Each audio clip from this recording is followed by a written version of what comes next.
My father was in the service, so we moved around quite a bit, but Washington was really sort of our home base. We always came back to Washington. So I went to school in Washington and ultimately graduated from Georgetown Law Center.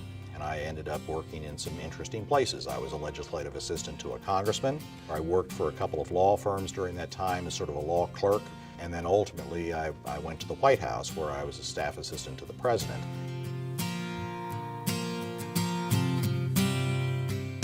I was always a member of the industry. I was always interested in cars. I shouldn't say this, but I used to street race, back when I was in college.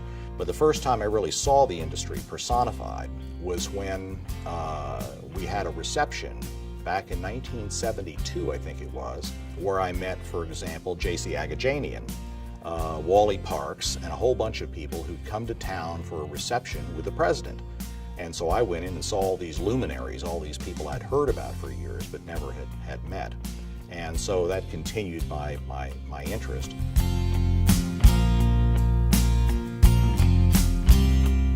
Getting involved with SEMA, it was just like anything else. I was asked to take on a project for SEMA. I did that.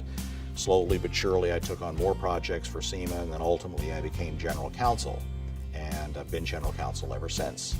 I can recall times when I would sit out in front of the hotel in Kabul, looking back at the Hindu Kush range of mountains, and be basically making comments on a contract for obviously some SEMA activity.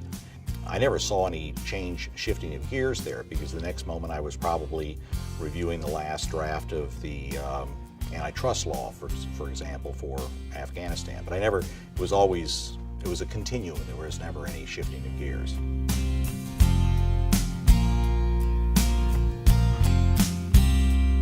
Wally and Barbara Parks taught me a great deal about the industry, about racing, but more importantly about life. They really had a grounded sense of what was important and what wasn't.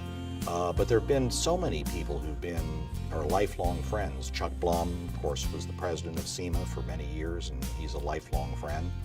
People like Bob Spar, all the people, some of the real characters, the Alex Exidiuses, the Pete Chaporis, all these people have been incredible friends to me, and have taught me a great deal as we've gone down this road.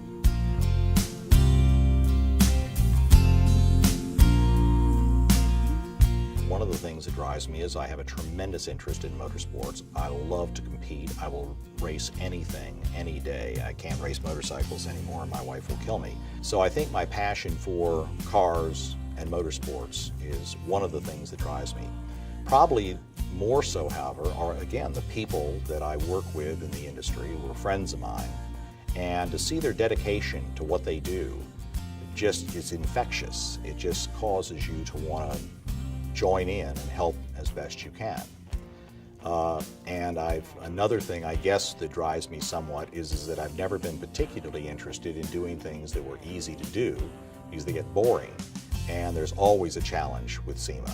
Always a challenge with SEMA.